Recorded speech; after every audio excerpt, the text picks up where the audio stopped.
He's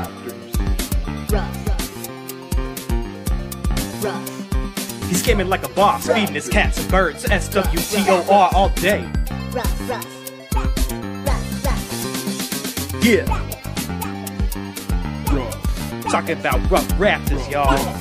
Hey guys, welcome to the 7th episode of Raiding Along with RoughRaptors, and this will be the final episode of Tier 2 as I'm skipping egg tenders because, well, it's fucking LOL egg tenders. This is going to be a very outdated video in the sense that many mechanics you will see have been changed or the strategies have been worked around to negate them entirely. Many abilities have also been entirely removed or reworked, so needless to say the fight is by far heavily changed, and it is actually the most changed in all of Storm Legion. I'll explain how each of these strategies work. There's really only 2 of them, so you'll at least get information, even if it's double the information. You can do the fight for real, and then you also know the past history of it. It's good to know, I think. If you don't want to know, then sorry, I suppose, but I believe it's always good to know more mechanics, in my opinion, so when moving along in the future, you'll always have that little bit of extra knowledge. This is the 5th and final boss in Planebreaker Bastion, Planebreaker Abominus. I recommend 2 tanks, 2 tank healers, at least 3 AoE healers, 1 Defiler, 1 Archon, and 1 Bard or Oracle. The fight starts out as 3 separate mini-bosses essentially, which will get gradually harder over each phase of them, and as you go on until you reach the final platform, which is Planebreaker Abominus himself. So in this video, each of the 3 mini-bosses are fought 3 times, but currently you only fight them twice, and that's just one of the changes. At 70%, you will jump to the next platform and kill that mini-boss the next time around, as opposed to 3 times total. When you see the boss start to channel and the platform go red, that means you need to spam jump as fast as you can to go to the next platform or you'll die, as Abominus shoots a big, giant eye laser beam of death at the platform and explodes it. So if you don't jump in time, you die. It's very easy to make the jump, though I wouldn't worry about it. The first mini-boss that you will fight is called Zorzix. You will want to range tank him away from the group as far as possible as shown. Zorzix will cast Lithic Ablation, I think that's how to pronounce it, who cares? Which is an AoE on the tank that hits very hard. The tank must make sure to stay away from the main stack at all times due to this, and another mechanic which is indicated by the emote Zorzix summons the power of an earthquake at your tank's position, and then spawning an indicator on your tank. First, diagonal waves will spawn in 4 directions, and then after that, straight waves will spawn where the previous ones did not. Anyone hit will take damage and possibly be knocked off the platform and be out of the fight for good. Achilles, anyone? So that's good memories, maybe bad, it depends. He will also constantly cast Deafening Blast, which must be interrupted or the raid takes damage and is debilitated for 3 seconds, generally resulting in a wipe or at least a lot of deaths.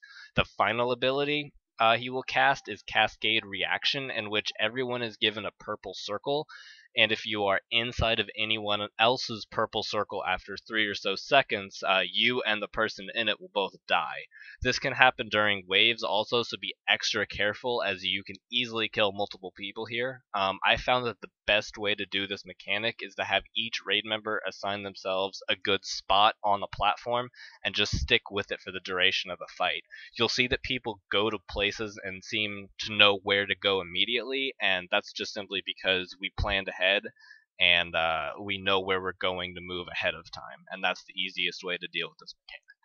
The second mini-boss you will fight is Torcrick. Your raid will want to be stacked on him at all times.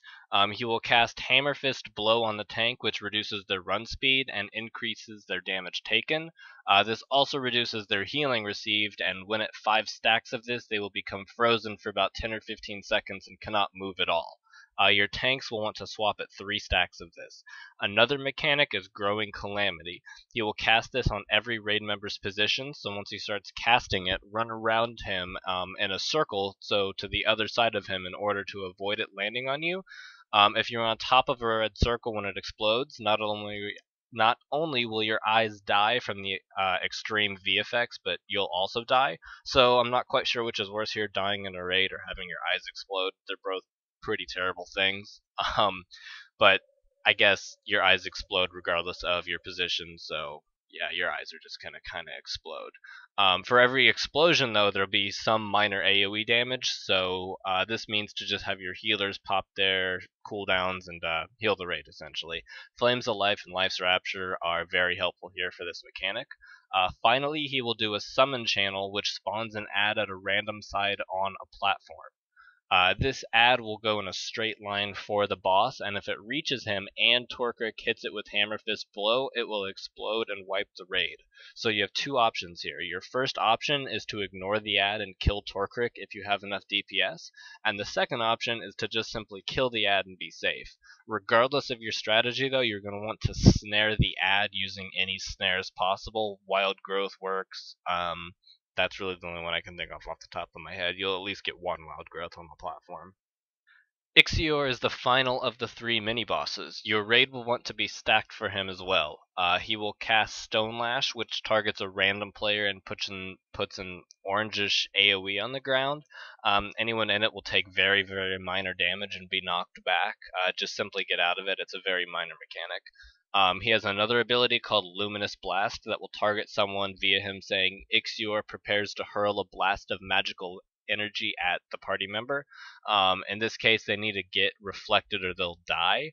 If done successfully, Ixior will take a large chunk of damage from the reflect. One thing he can also do is he will say Ixior chants an incantation while gazing upon the party member's name and then target them. This means that the party member must run out of the raid stack because he will cast a conal AoE on top of them. So what that person wants to do is run in a circle around Ixior to make sure that the raid doesn't get hit with it, and also that they don't get hit. 1 or 2 ticks is okay, but any more than that, they're gonna die. The most important thing is to make sure your raid doesn't get hit by it. The final mechanic Ixior will do is the summoning of a big pillar-like thing called an unstable shard, and this will constantly pulse AoE damage to everyone in the raid and make them take increased damage per stack while this is active. You want to kill this as fast as possible unless you're about to push Ixior and go to Abominus himself, in which case it can just be ignored, which is about 30% or less.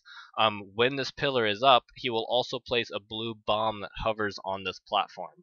After a few seconds, it'll blow up, instantly killing anyone within line of sight of it. So this means that your entire raid needs to stack perfectly behind the pillar outside of line of sight of the blue orb to not die. In respect to the changes in phases, Zorzix will not start doing waves until sub 70%, Torcrick will not start doing Calamity until sub 70%, and Ixior will not summon a pillar until sub 70%. All three of these, however, do share one mechanic though, which is gravity. An emote will come out saying that the boss forces gravity towards that raid member to greatly increase, spawning a big red VFX on that raid member that will slowly move inwards on top of them. Anyone inside will be damaged, but it acts as a meteor, so the more people you have inside of it, the less it will hit each person for. Your entire raid, minus the tank on Zorzix, will want to stack for this. Once Zorzix, Torcrick, and Ixior are dead, you will jump to the final platform, which is Abominus himself. He is an absolute clusterfuck unless you know exactly what's going on here. When you land on the platform, your raid will want to basically just full burn Abominus. Abominus himself, just the giant face, will put down ground AoE eye lasers on one person that they need to avoid, similar to suppression on Warden Thrax, where they just run around and don't hit other raid members with it. It's also percent damage, which makes it more deadly, so basically just act as if it is suppression, just a little bit smaller. After a few seconds, Zorzix will spawn, and your tanks and interrupters need to do basically the same thing as before to avoid his mechanics, although there is no more cascade reaction. When Torcrick spawns, there is no ad to kill, and when Ixior spawns, there is no more Sandstorm or that AoE channel thingy that he does on a single person. The order of Torcrick and Ixior spawning here, however, are random. So here's where things kind of change. With the current strategy that was found, you can really cheese it. Your raid will just burn Abominus until his health pins at 5%. Once this happens, all 3 previous bosses will have been spawned, and you just want to kill all 3 of them by splitting your DPS semi-evenly on them, just with much less DPS on Ixior, since he'll already be killing himself with the reflect mechanic. The best way for your tanks to handle this is to have your ranged tank do Zorzix as normal, have your other tank take Ixior permanently, and swap Torkric between the 2 of you when you get to 3 stacks of the Hammer Fist Blow debuff. Drones will also periodically spawn throughout the fight, and you'll want the non-Zorzik tank to pick them all up, and face them away from the raid, as they have a giant cone of death that you can see hits extremely hard.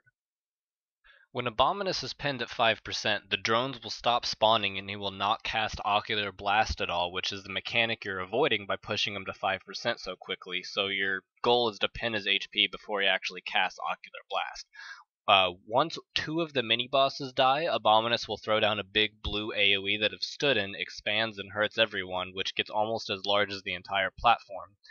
So this is why you want to kill them all at the same time. Once all 3 are dead, Abominus will be able to be pushed from 5% to dead, but also gains an enrage icon, which means he'll start putting red stuff on the ground, which is invisible to some people, myself fucking included, and if stood in, kills everyone near it in an extremely large radius, which is seen in the video when half of our raid mysteriously dies for seemingly no reason at all. Invisible mechanics are invisible. They're fun. So, basically, avoid all the mechanics that you previously done while avoiding the new eye laser, and you should be good for from here. It's an easier fight than in your kata, despite how difficult this might sound. The hardest part is when the line of sight pillar on this platform happens, as it's easy to miss and interrupt here on Zorzix, as this can wipe the entire raid. When the bomb explodes, just make sure that your raid goes back to their normal positions, as an eye laser is pretty much guaranteed to immediately happen afterwards right on the raid stack.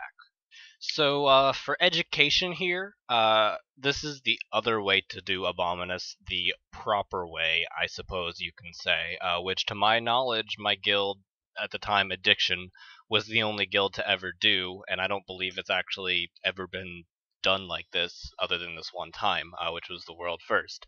So for every drone that you kill, a shield will spawn that shields 10 people from an ability, which is Ocular Blast. And that's cast every few minutes. I don't know the exact timer on that, but basically it's an instant kill that chains to anyone near you, even if the person who it chains to is shielded. So to get shielded, you must kill the drones at the proper time so their shields don't despawn, because the shield that they drop is on a timer. Then you need to stand where they died. The shield VFX is hard to see here, but it drops a reddish crystal, and this is what you need to stack on. You'll be protected as long as you're inside of this, but even if just one person messes up, basically your entire raid can wipe, because it changed. So some more random tidbits about the fight. Drones didn't used to have a cone. They just kind of used to individually hit tanks for about 35 damage, which hit every 2 seconds, which is just unavoidable and kind of ridiculous. The order of Zorzix, Torkric, and Ixior was randomized in the beginning of the fight and the end of the fight, so you didn't even know what to expect, and the fight was just always different every time. Certain combinations were harder than others, and eventually it was just changed to be static, except in the very end it was changed to just be randomized between Torkric and Ixior. So that's Abominus. That's how to currently do Abominus, and that's how Abominus was world firsted, for those of you who wanted that little extra bit of information. As for tier 3, I'm not sure what I'm doing with that yet. Anani may or may not be helping me with a bit of those videos, but I have some stuff planned. I have no time estimate. I've been pretty busy lately. Mailforge is dead, so that gave me at least some free time back. Thanks for watching. Leave any feedback, comments in the comments itself. PM me. Yeah, thanks for watching.